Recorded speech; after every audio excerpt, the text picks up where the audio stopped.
Speaking of games that could be high scoring and might not see much defense, is our next game here, Dallas and Seattle. Carm, out of nowhere, this Dallas team has turned into an over team. They've turned into a team that can score goals consistently. I know that you've been taking a look at Jason Robertson props pretty much, a lot of times that they play. And I haven't checked in with you about this, but I'm sure you're probably still looking at him. That team is playing really well.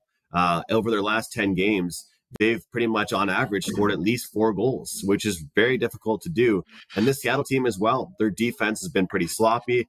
Their top guys are still playing well and scoring. Their power play has been going very well.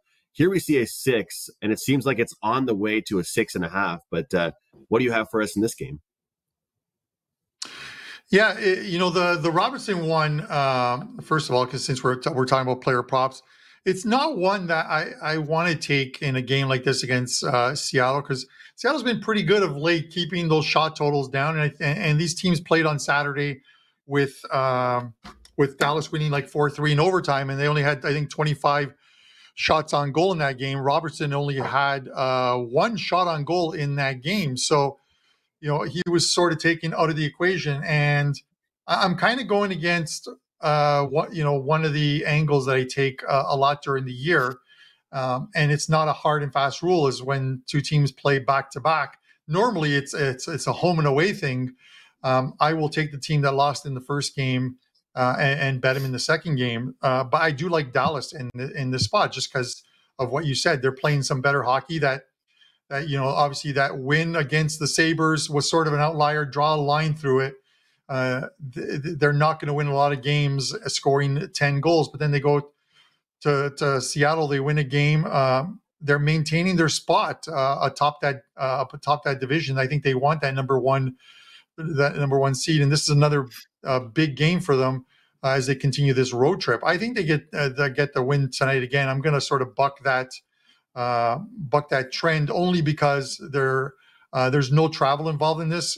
It's not a home and away, where you take the home team in the second game after they lost as a visitor in the previous game. This is 2 games in Seattle, and I like Dallas here. They're the better team. We're going to see the same goalies, Ottinger and likely Grubauer, for Seattle. So I'm going to go with the better team, the better goalie here.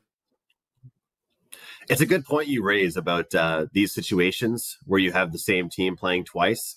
Like back to back here. And a lot of times I like to go opposite of whatever happened in the first game. We saw it with Winnipeg and Edmonton, when Edmonton dominated Winnipeg just like 2 weeks ago, and they go back to Winnipeg and Winnipeg shocks everybody and they won by a few goals. But like you said, to me, this just seems like a really reasonable number here for a team that is just putting up goals in bunches. I mean, it's unbelievable. And talk about how many goals Dallas is scoring. Well, Carm, Seattle's giving up goals. I think they've given up 9 goals their last 2 games. Last 5 games, they're looking like their defense is Swiss cheese right now. It's very easy to go through them, and their goaltending, it's kind of fallen off. So, look, Seattle's still sitting in a playoff spot. This game definitely means a lot to them. But one thing that kind of made me scratch my head when I looked at this number was it felt a little bit cheap. And with how well Dallas is playing right now, I was a little bit confused by that. But one thing I was really impressed by, I talked to you about how I look for bounce back performances. That victory that you touched on, the Dallas had over Buffalo. You ever notice how sometimes a team can, come in overconfident after a big win, like almost like they wasted too many goals in one game? I was a bit worried about that with the Dallas Stars in that blowout victory.